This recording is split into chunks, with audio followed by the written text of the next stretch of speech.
Hey everyone, we're going to be doing something a little different this week. I've got Maajid Nawaz jumping on a Skype call shortly. He and Sam Harris are co-authors of a new book about Islam, and Maajid is a former Islamic extremist himself. A ton of you guys have been asking us to sit down, but he lives in London, so we thought we'd give the Skype thing a shot. Actually, he's in New York at the moment. I saw a picture of him and Morgan Freeman in a mosque yesterday, so I'm going to ask him about that and much more in a little bit.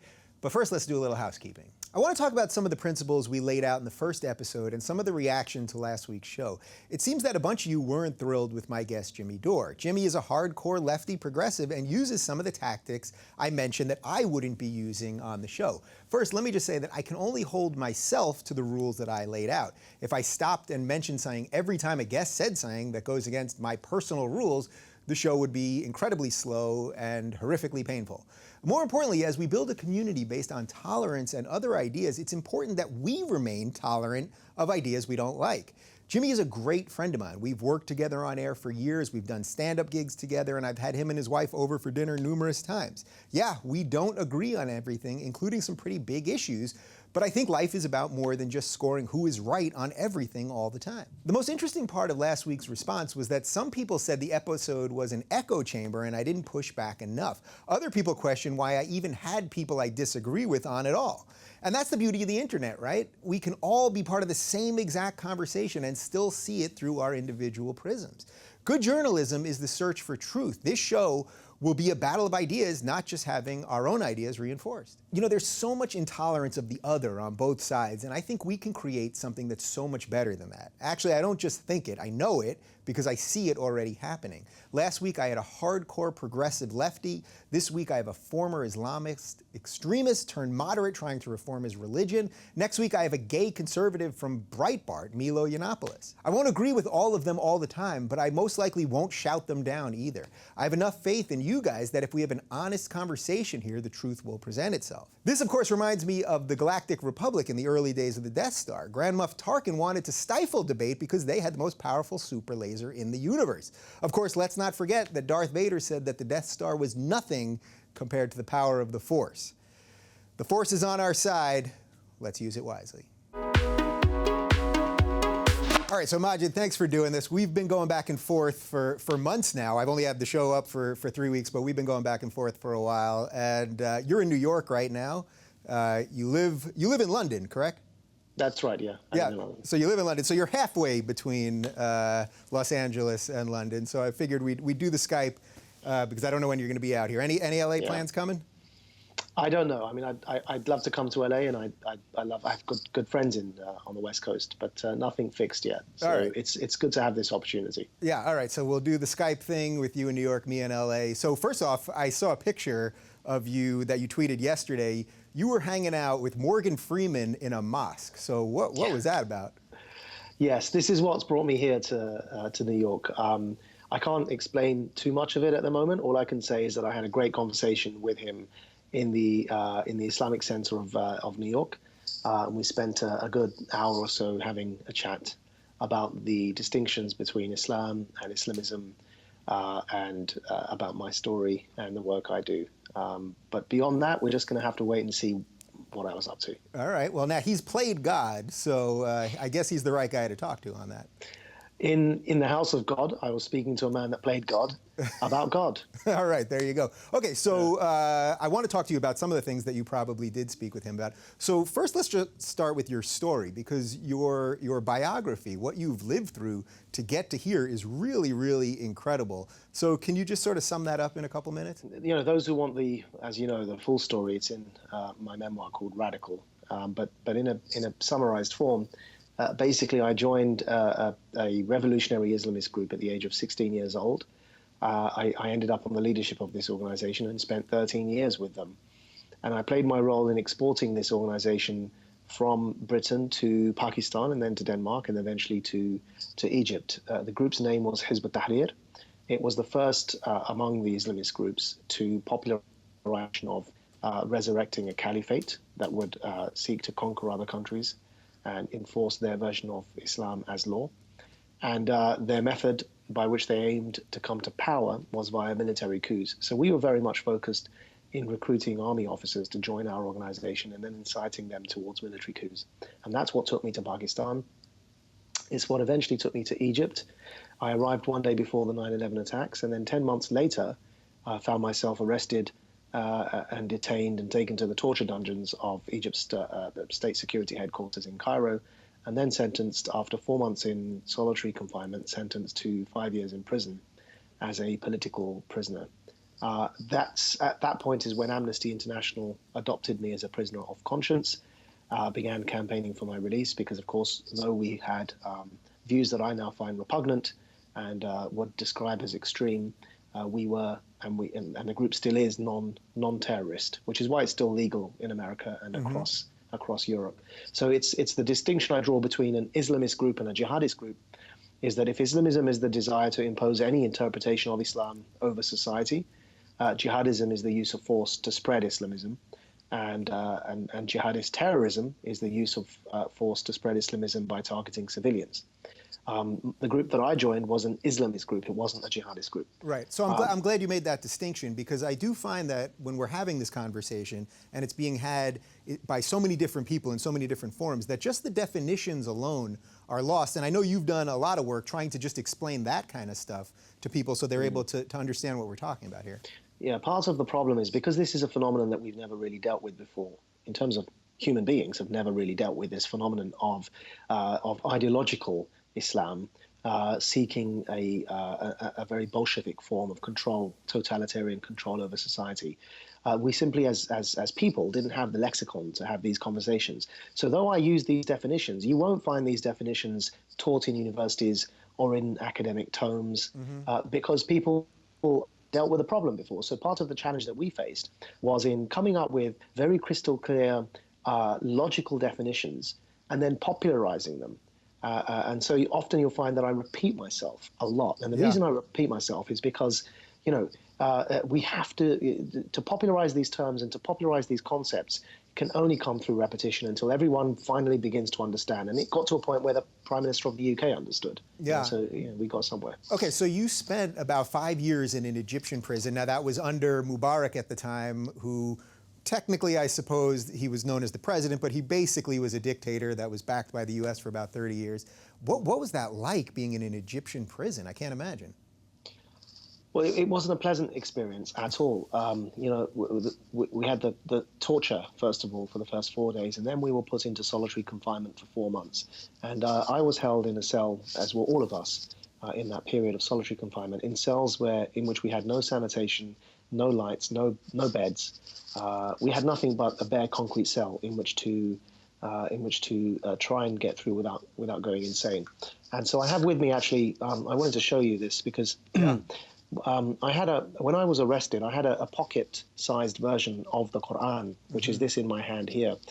This particular Quran has been with me from the day of my arrest all the way through the torture dungeons, through the solitary confinement, and then through the 4 years in prison. And one of the things I did is, in the solitary confinement, we didn't have any light to read with or anything. So, and obviously the mind can wander in that sort of situation, and you fear for your own sanity. So one of the things I would do is stand by the door of the jail cell and wait for the light to seep in through the bars, and then I would stand there and read.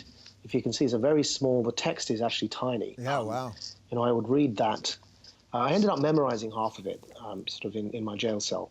But it was, it was these sorts of things, and it's why I've kept this. It was these sorts of things that kept me from going mad during the solitary confinement period. And another thing I want to show you is this. This is this is a radio, which I had with me. Is sort of, it was given to me by the British embassy, and it was actually on this thing that I heard first time that we'd been charged. We hadn't been informed officially, but the BBC World Service had reported it, and so I was listening to it on this, and we found out that in fact we'd been charged, and then we would go to trial. And finally, I think this picture is up on the internet, but I have the original with me. And this is something I stole from prison, and I've kept it with me ever since because it means a lot to me. This is the mugshot that was taken of me. So that's the day That's the very day we were dragged from the torture dungeons to be thrown into solitary. So that's before I was actually put into solitary confinement. That's me at 24 years old. And there you see, what you see is my name in Arabic, Maajid Nawaz, and there is a prison number. And what I've done, of course, since then is I've taken that number, which is in Arabic, 2453, and I have tattooed it on my back. Wow. As a reminder for me, actually, of those days and of where I've come from, which was your original question, and the journey that I've made to get to where I am now. Yeah, it's such an incredible journey. One other thing on the jail thing, I find that fascinating that they let you keep a copy of the Quran with you, because wasn't Mubarak basically, not that he was secular per se, but they were, the Muslim Brotherhood was illegal under him. You would think that he would want no sign of religion to get the prisoners to uprise or something like that, and yet he let you have it, or they let you have it. On the contrary. Now I'm not about to defend Mubarak. I cheered when he was overthrown. In fact, he was held in the same cell that he held me in afterwards. So I'm not here in any way to defend Hosni Mubarak. What I would say is that the Egyptian dictator and his regime already understood the distinction that I now make between Islam and Islamism. Their problem wasn't us holding copies of the Quran.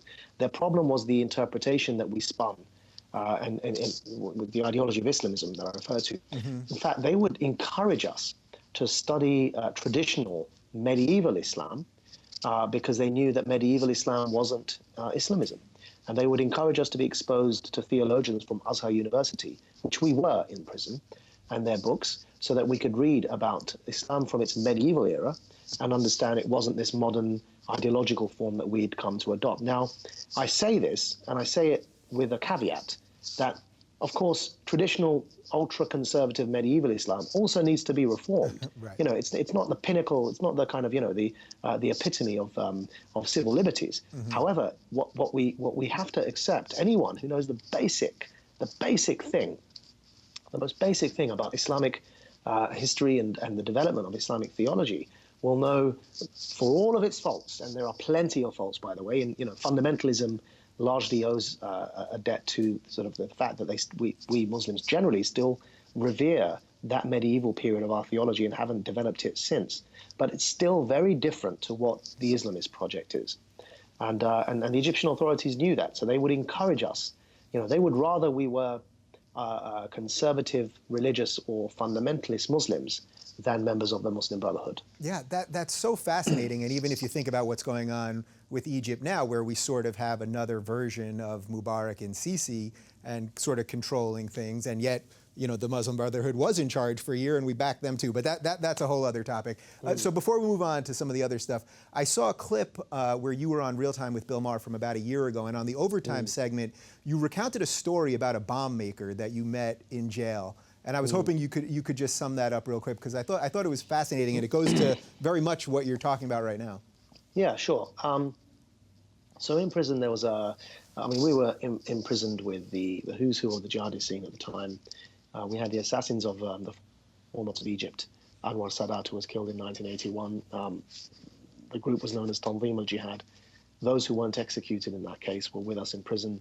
We had the leader of the Muslim Brotherhood, Dr. Muhammad al-Badi', who's since been reincarcerated, as you mentioned.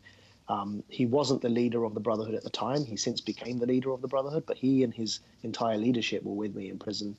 We have the leadership of Hizb ut-Tahrir. And we also had people that came from abroad. And the bomb maker that you refer to, he in particular was from Dagestan, next door to Chechnya.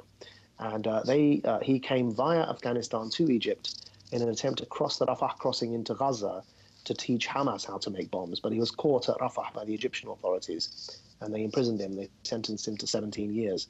And I became friendly with this man and had a long conversation with him due to the London bombings, because, the invasion of Iraq happened when I was in prison.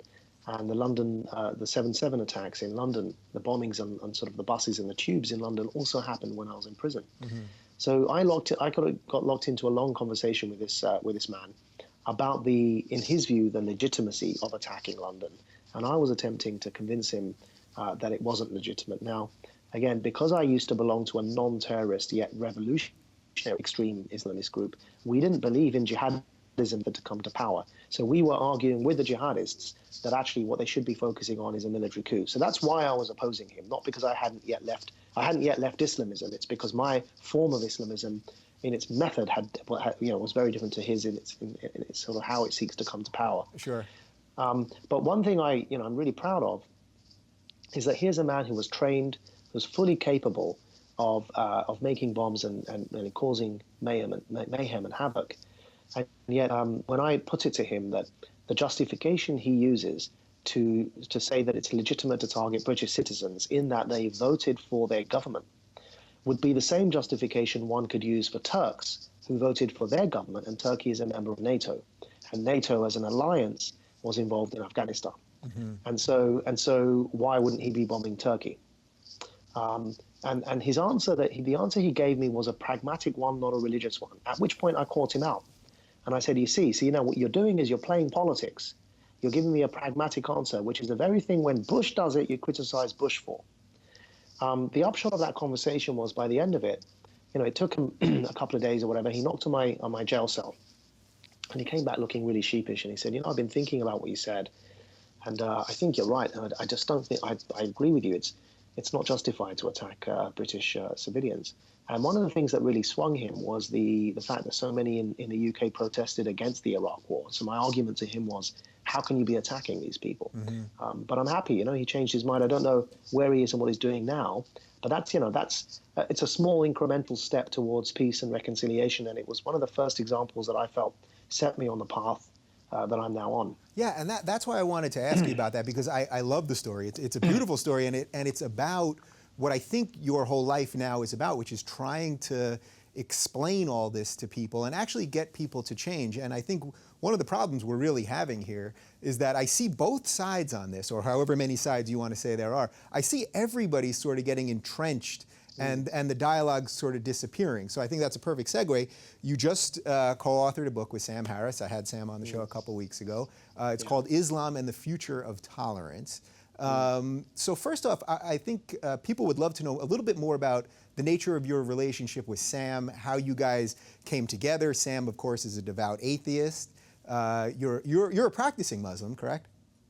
I don't call myself religious or devout. I'm a Muslim, but I wouldn't want to hold myself up as any form of standard for anyone to judge the religion by or anything else. Well, there you go. So that said, tell me a little bit about how you got connected with Sam and what sort of brought you two together to really go ahead and start doing things like this.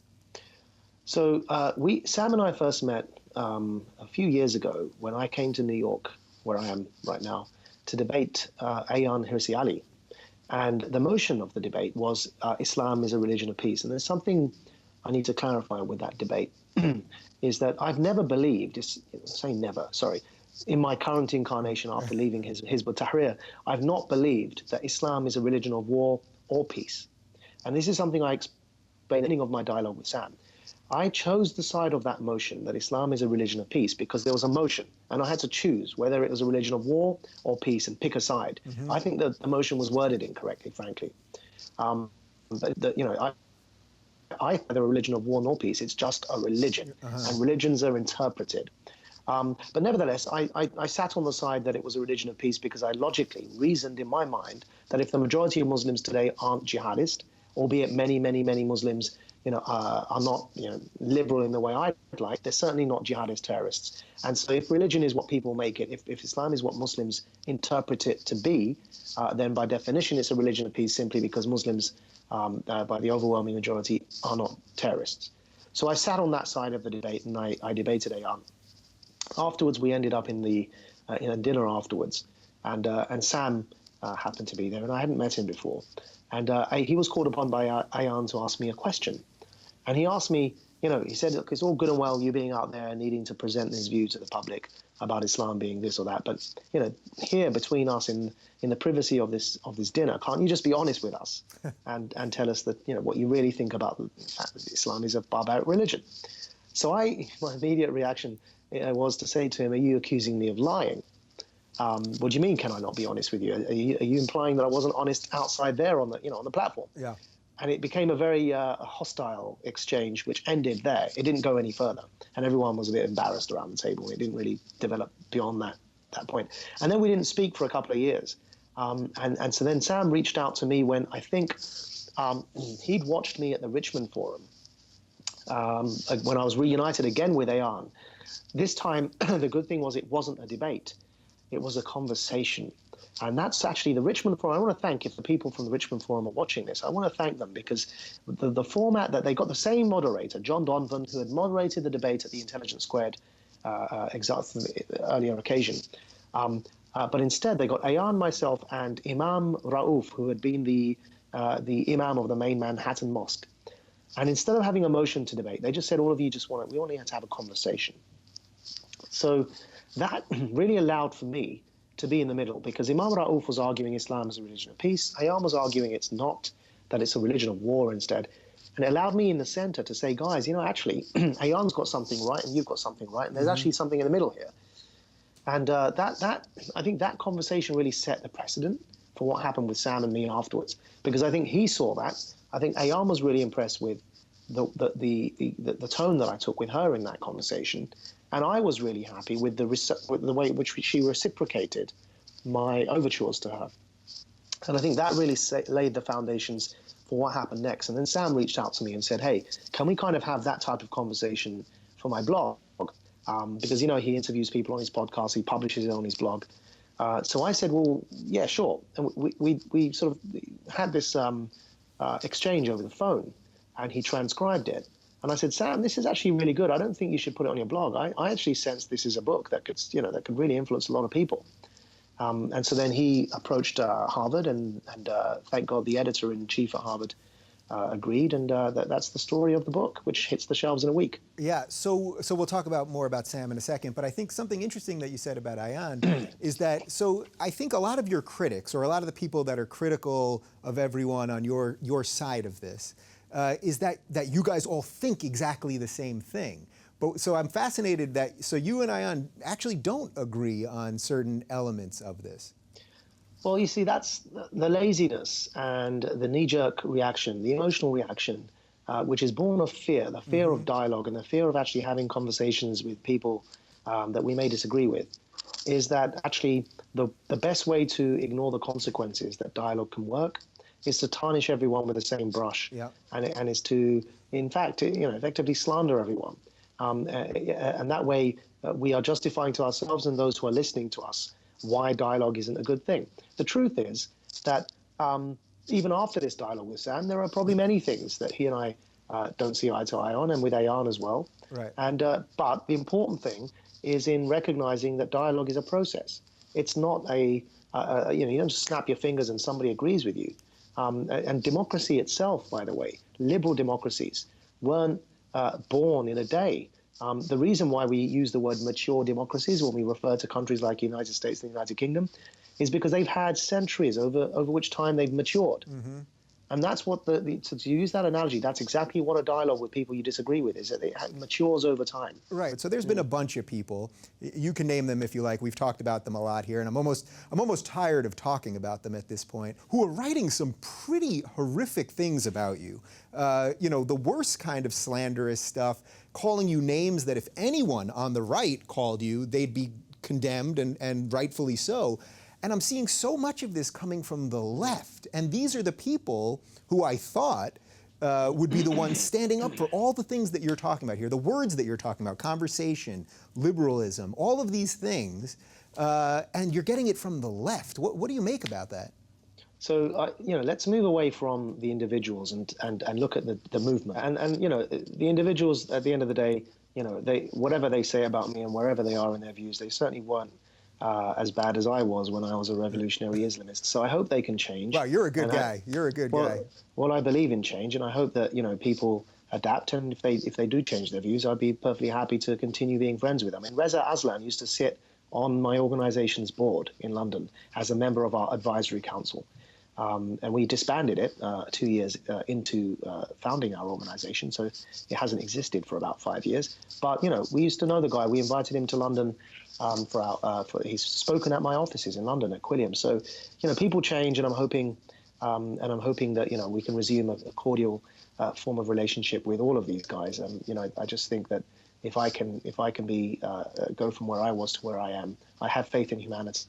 But but it is important to talk about the concepts, because that's the only way people do change, by the way, is when, as happened with me, is when those ideas are challenged, in a way that tries, and it's difficult. We're all human beings. We all have emotions. We all have egos. But in a way to challenge those ideas without making about the ego, but actually just really making it about the concepts themselves. And so what you've referred to is what I've come to refer to as the regressive left. And what I mean by the regressive left is because not all people on the left wing are regressive leftists, just like not all Muslims are Islamists. And so what I mean by the regressive left is this phenomenon of people on the left wing of the debate who see between their duty, their ideological duty to challenge foreign policy mistakes, American and British foreign policy mistakes, so what they interpret as colonialism and neocolonialism and neoconservatism. They see it as their duty to challenge this, and then they see another challenge, which is theocracies and the Islamist ideology, and they have come to the view that you can't challenge both of these together, because if you were to challenge Islamist theocracy, you're supporting neoconservative foreign policy. So in their minds, they've prioritized. They've said, neoconservative foreign policy is a bigger evil. Organized violence and chaos in the form of military invasions is worse than randomized non-state actor violence and chaos. So we're going to go after, they believe they're engaged in a war. We're going to go after this is their mindset, we're going to go after the organized violence. And the reason why sometimes you see duplicity in their statements is because they genuinely believe it's an ideological war. And so it's necessary to even engage in propaganda to defeat this bigger evil that they believe in, which is the organized violence and war. Now, and so why I call them regressive is because in doing so, they make alliances with some of the most regressive, theocratic, fascist, totalitarian, barbaric, murdering and justifiers of murderous regimes across the world, right? So, whether it's Hezbollah, a terrorist organization that's currently fighting alongside the dictator Assad to fight against the Syrian people. And the reason I use the example of Hezbollah, because the man who's just been elected to the Labour Party leadership in the United Kingdom, who's actually born of this regressive left phenomenon, has been historically very close to groups such as supporters of groups such as Hezbollah. And that's why I'm citing this example. So whether it's Hezbollah or whether it's Hamas, on the one hand, I can see the frustration of people who want a two-state solution, which includes a secure, free and independent Israel and a secure and free and independent Palestine. But that frustration shouldn't legitimize supporting an organization that has at the heart of its policy the legitimization of targeting civilians.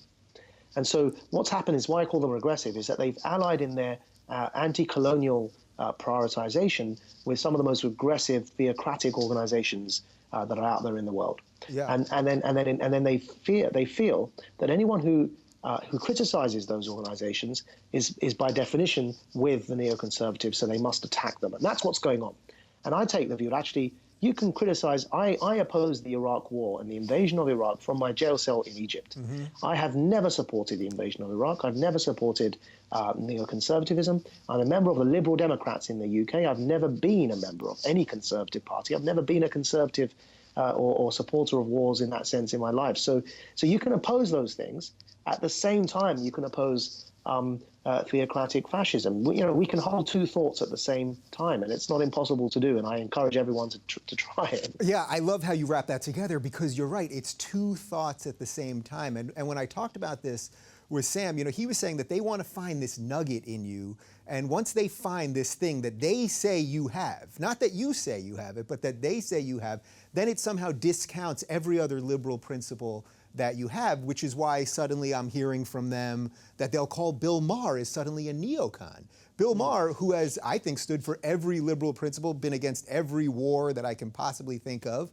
And I have a suspicion that, unfortunately, what these guys are doing, I think for the reasons that you laid out very well, I think they're actually strengthening the extremists on both sides. right? Because they're strengthening the Islamist extremists because they're not challenging them, and then they're strengthening the secular extremists because they're making it seem like there's this one set of ideas that can't be talked about, and secular people want to talk about all ideas, right? Well, and I've come to refer to this as the Voldemort effect. You know, it's the Harry Potter books in which J.K. She devises this really clever mechanism that the people in the story are so fearful of the evil Voldemort that two things happen. One, they can't. They don't believe Voldemort is actually alive. They think he's dead, and they refuse to accept anyone that's telling them that Voldemort still lives. And the second is that they're so petrified of this Voldemort, who they believe is dead, that they can't even name him. So they refer to him as he who must not be named.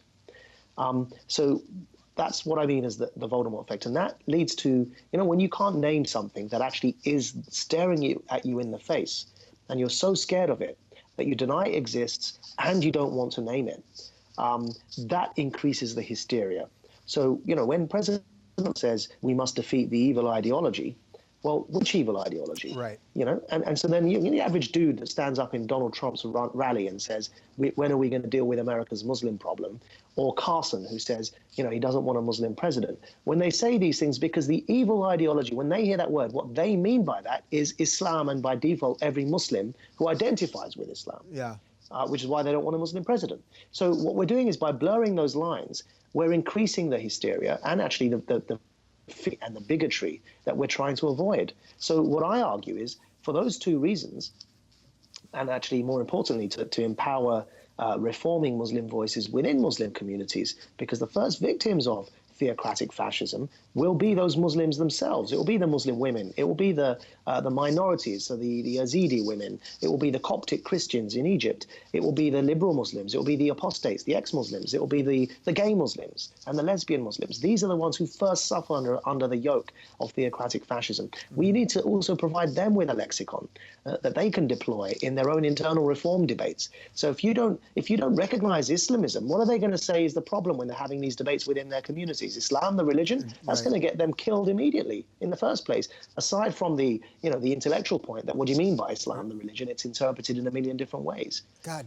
that's such a good handle on why this is so difficult, because we're talking about ideas, we're talking about people, we're talking about religion, we're talking about political movements. It's just so much at once.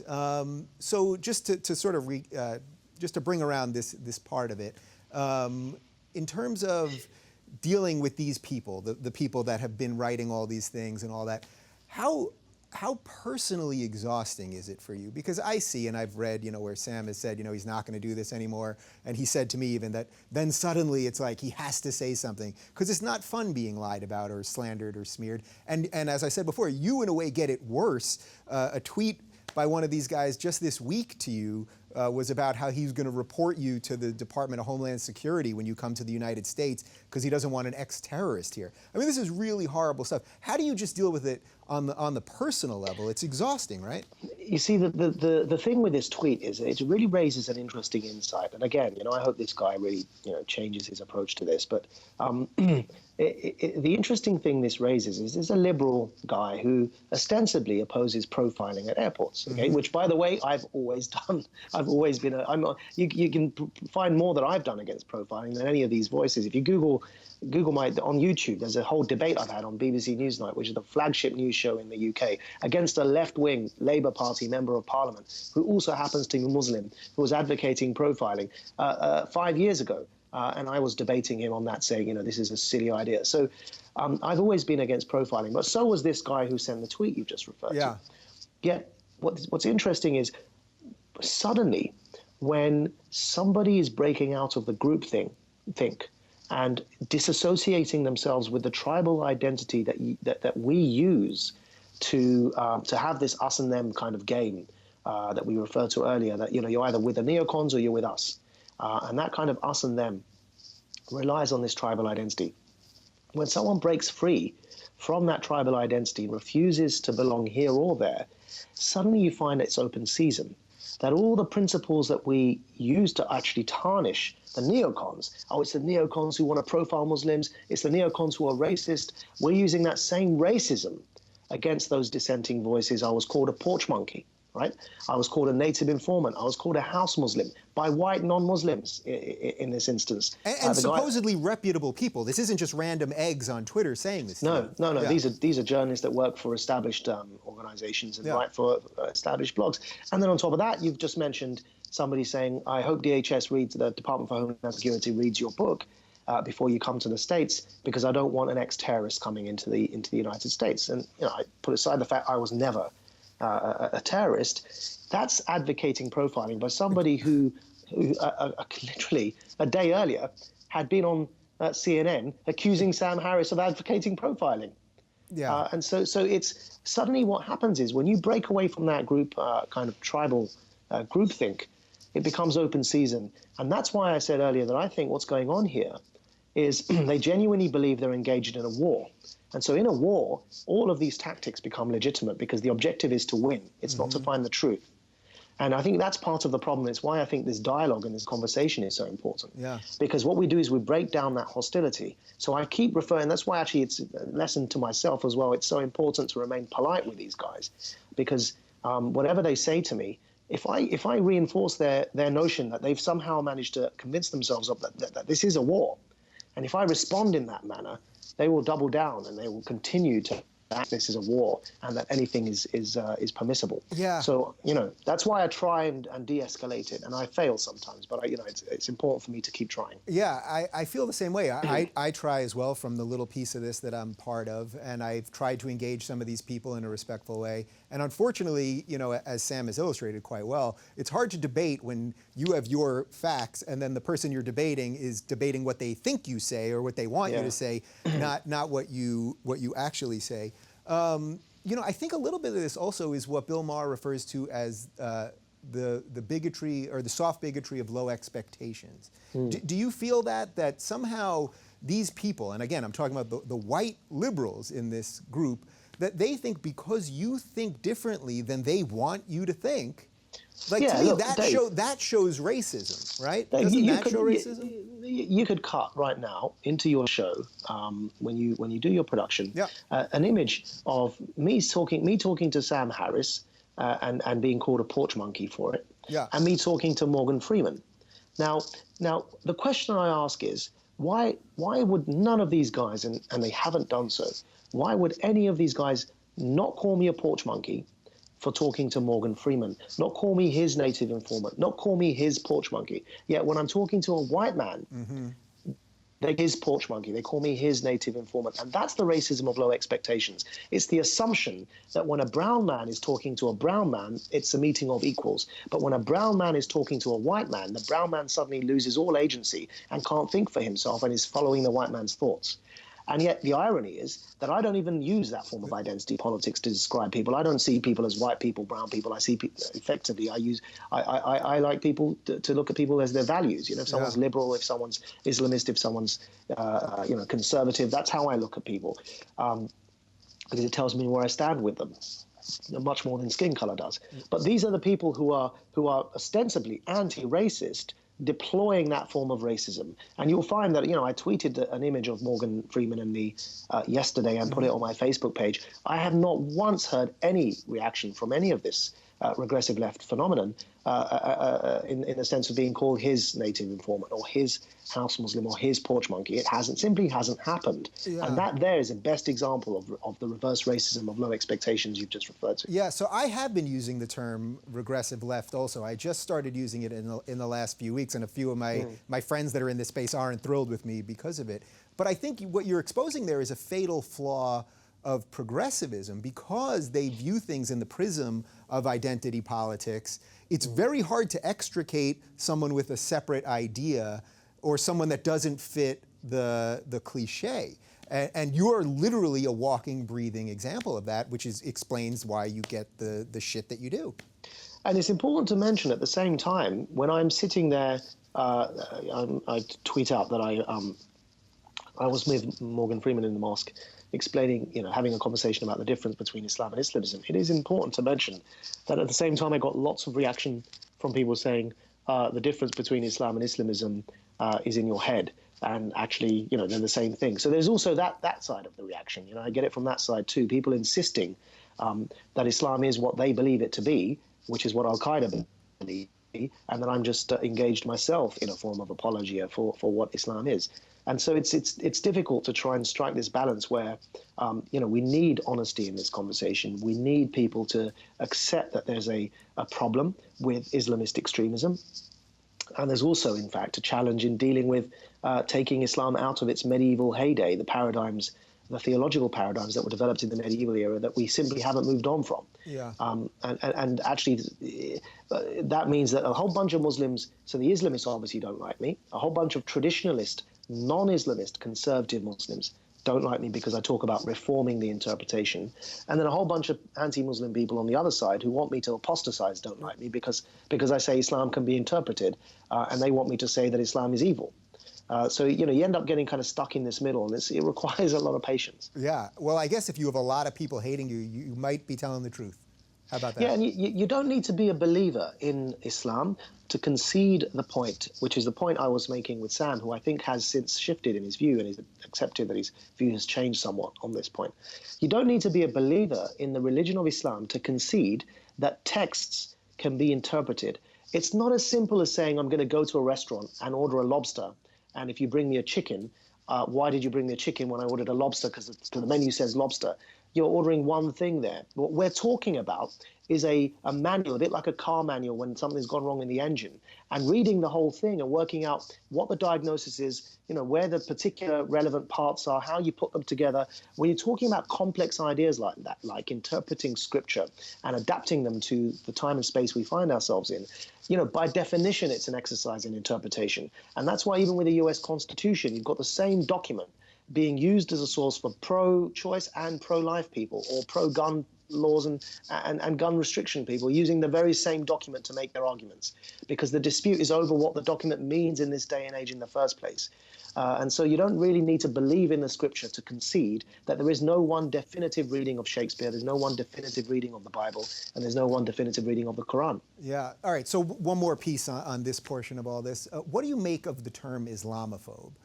Because to me, the term itself has a lot of problems with it, because I don't think people fear Islam as in the religion. They fear, if there is a fear for some people, it's the actions, they fear the actions that people are taking in the name of the religion. And again, I know that can be confusing for people because that's the idea versus the people. But I do see this meme of calling everyone an Islamophobia, and it goes, of course, to a lot of the things we've talked about so far. But I fear that their use of that word also is creating a real backlash to what they want to accomplish. Well, you see, often this word is deployed to silence. It's used to kind of muzzle the debate. When people have every right to criticize and scrutinize and satirize any idea, whether it's Christianity, science, whether it's religion, whether it's Islam, any idea is open to scrutiny. And in fact, that's the essence of progress. It's how our societies have ended up where they are today. Every innovator for their day was a blasphemer. Galileo questioned things that he was called a heretic for, was considered a heretic for the theory of evolution. And so, and even prophets were heretics against the old religion, whether that's Muhammad, Jesus, or Moses. So at the end of the day, if it wasn't for blasphemy, if it wasn't for, in other words, questioning established norms and heresy, we wouldn't have progress. So to use the word Islamophobia to silence any scrutiny of an idea would be to hinder this debate and the progress that is needed in this debate. I don't like the term for that reason, and I think it's deployed too often against people who are simply questioning whether whether Islam needs to be reformed or not, or whether Islamism has a relationship to Islam, which of course it does. Islamism is an offshoot of Islam. It's wrong to say it's got nothing to do with Islam. And so people that are asking these questions to deal with some very real problems in the world are being called Islamophobes, and that's actually unfair. I prefer the word anti-Muslim bigot. There is such a thing as anti-Muslim bigotry. Of course, absolutely. There are people who, like Carson, who don't believe in, perhaps don't believe in evolution, but they also don't want Muslim presidents of the United States. What do you do with a neuroscientist who doesn't believe in evolution? Those things don't seem like they should add up. But it kind of indicates, so there is something about people that have, they want to discriminate against people like me because of the religion I was born into, right? That's anti-Muslim bigotry. But that's very different to scrutinizing Islam, the idea. And that's why I developed this maxim, which, again, in the dialogue with Sam, and that is that no idea should be or is ever above scrutiny. No idea is above scrutiny, and no people are beneath dignity. And I think that really nicely summarizes where we should stand on this debate. Yeah, that's actually a great segue for my next question, which is, what has the reaction from just sort of the mainstream Muslim community in England been to you? Because even when I tweeted out that we were going to sit down and do this, the majority of it was positive. Now, obviously, we have a certain amount of people that follow both of us and know what we think about things, that enjoy what we do, so that's expected. But I did get some people that said, oh, it was this porch monkey mentality. Oh, he's just doing this for money and affection of white people. A lot of that, what I think is pure nonsense. But what about the mainstream Muslim community that you're around every day? Well, look, mainstream Muslims aren't Islamists. They are conservative, but they're not Islamists, and they're certainly not jihadists. And so what they're not going to do, even if they disagreed with me, is they're not going to basically attack me for it or launch into a tirade of ad hominem, even if they disagree. Now, I'm very realistic about where I stand among my own religious communities. And that's because if I had just restricted myself to challenging Islamism, I probably would have had the support of the overwhelming majority, the mainstream of Muslims. But the overwhelming mainstream also happened to be, in social and religious matters, conservative with a small c. Mm-hmm. And I challenge that too.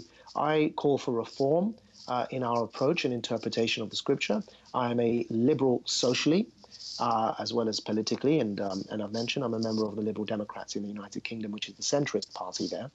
And so, I have very openly supported a lot of social reform on these issues. And I think that, we have Dr. Osama Hassan at Quilliam, who advocated for the reconciliation of evolution with the Islamic creed. That was incredibly controversial when he did so, and he was kicked out of his mosque for that. And that's not an Islamist mosque, it's a conservative mosque. And so the reason that you will sense a lot of backlash is because we take on the twin challenges of wanting to, again, another sort of maxim is that, what we want to do is that Islamism must be intellectually terminated, whereas Islam needs to be reformed. But that's the twin challenge that faces us. And it means that, obviously, because no change is seamless, all change is painful. A lot of people get upset when they kind of hear some of the things we say, but that's the nature of change. I mean, that's how societies change. It's normal. Yeah, I know you might be slightly hesitant to talk about this, but can I ask you, just in terms of your own personal safety, I'm sure you are threatened. I know that a lot of the other people in this space, from Bill to Sam to many others, have a certain amount of threats that they deal with from all fronts, by the way. I think from someone like Sam, it comes from radical Christians too. So I don't even want to make this about Islam or Muslims particularly. But people, I think, need to understand that you put yourself at great risk to talk about the things that you're talking about, right? Yeah, I mean, I don't want to dwell on this, but yeah, it's not exactly the safest occupation in the world. So there's a lot going on in England politically right now, and Jeremy Corbyn, who you mentioned earlier, is now head of the Labour Party. What's the general sense of the political atmosphere in England right now? Because in America, we get very, very little, even if I just flick on BBC for a second, we get very, very little of what's going on with basically our biggest ally in the world. Yeah, it's interesting because we are facing the inverse of what's happening here with the phenomenon of the rise of Donald Trump. We've got Jeremy Corbyn, who is populist in the way that Trump is, but on the left wing of politics. Yeah. And it's the same discourse. And actually, that's why you have the horseshoe theory of politics. That actually, ultimately, left and right, they come and they end up, when they go to the extremes, meeting in the middle anyway. Yeah. Mussolini's fascism, I'm not calling Corbyn a fascist by any means, but Mussolini's fascism was a left-wing phenomenon that emerged into totalitarian fascism. So they end up meeting. And the reason that, so if you look at Corbyn and Trump, what they both have in common is their anti-establishment approach. is their total disdain for politics and the way that things have been going on. They want to change the status quo. They're playing on popular anger, which in many instances is there for legitimate reasons, but in other instances it's playing up the identity politics. They identify the other, so in Trump's case, the Mexicans, and the wall, the silly idea of building a wall that he wants, identifying the other and allying with some unsavory people to achieve that.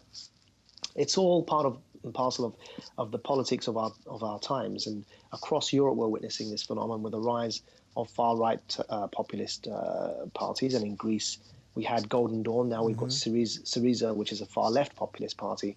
And in Scotland, we had the Scottish nationalists who wanted to break away from the United Kingdom, and the other for them were the English. So because for whatever reason, people are feeling particularly vulnerable and insecure, they're rallying around identity politics and defining themselves against somebody else. And I think that's it's a very unhealthy way to engage in politics, and it leads to more division, which is what we see playing out across the world. Yeah, not only do we see it playing out across the world, but now, we have this massive refugee crisis, which you guys in Europe are having to deal with much more than we are in the States. Now, Europe already has a huge problem with integrating their immigrants as a general rule, especially in Muslim communities, right? So what do you make of what England or what the rest of the EU should be doing or can be doing with the refugee situation? I think the important thing is integration. I would caution people, and there will be, in the United Kingdom, we are overdue an ISIS attack. So not if, but when ISIS chooses and decides and is capable of striking in the UK, I would urge people not to blame the refugees. These are people who are, in some cases, who have fought ISIS in Syria and Iraq and have fled since then, or in other cases who are fleeing for their lives because they disagree with everything that ISIS is doing. Of course, among them there may be one or two fighters, but that's neither here nor there, because 1,000 born and raised British citizens have gone to join ISIS anyway. So they're finding it easy enough to recruit from UK-born citizens, let alone having to sneak them in with refugees. So if there are attacks, I would urge people not to blame these poor, desperate refugees who need our help and our sympathy and our understanding.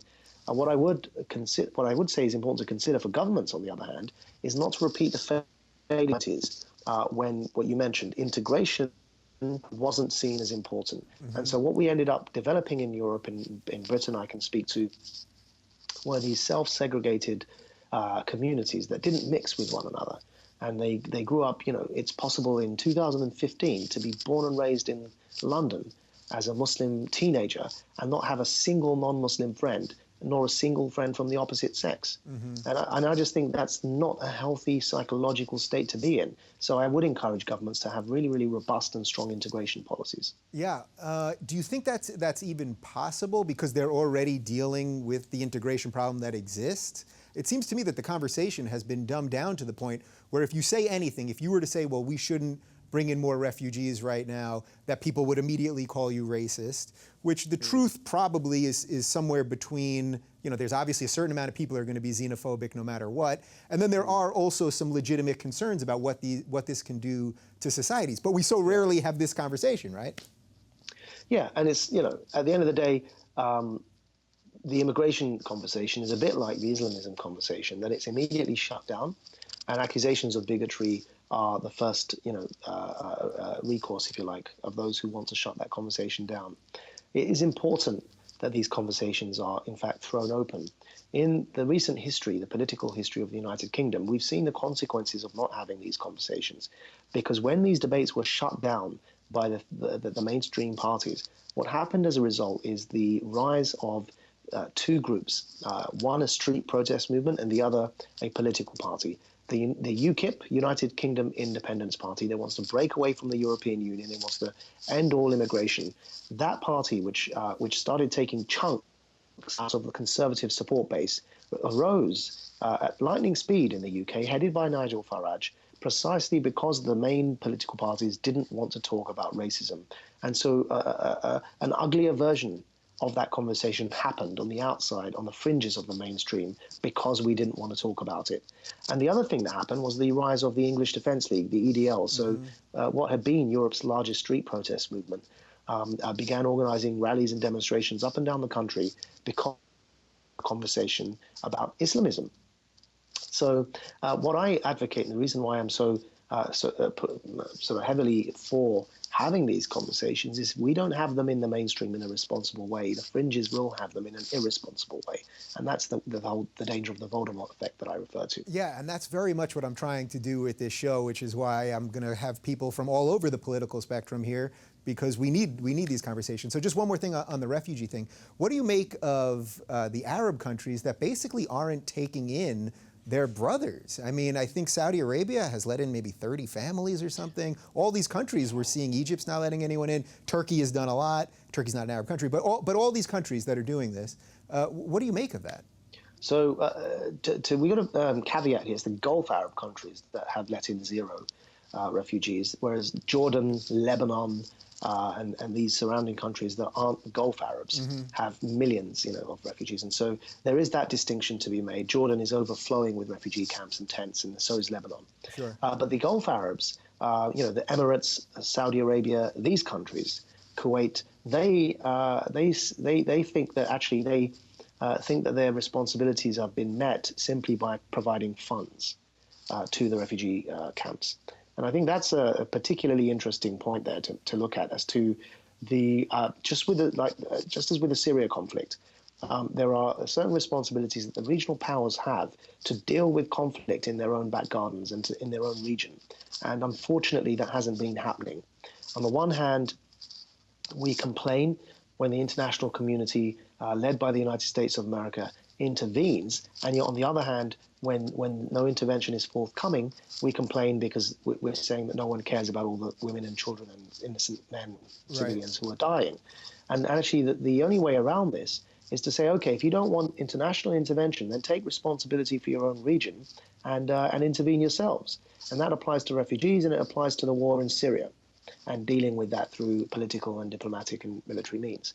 And I'm very critical. Unfortunately, I don't think these Gulf countries have been doing even nearly enough in this regard. And by the way, I don't want to just blame the Gulf countries or any of the Arab states, because we just saw at the UN in these last couple of days, there seems to now be this new alliance between Iraq and Iran and Russia. And again, as to what you just said, the more the U.S. pulls out, it seems the worse it gets. And every time we go in, we seem to make it worse. So there are no easy answers here, I think, is the ultimate conclusion. So I have one more thing for you, because I've been trying to end all my interviews on some sort of feeling of hope. And actually, you've done a nice job of giving us some hope this whole way through. But I really sense that there has been, over the last couple months, a real secular awakening. I sense it in the response I'm getting to the videos, the Facebook messages people are sending me, emails, the tweets, the whole thing, that secular people that want to base their values on humanism and not on magical sky gods and all of that stuff, that they're really waking up.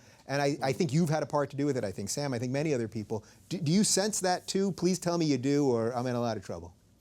I sense particularly that more voices that I call the minorities within the minority.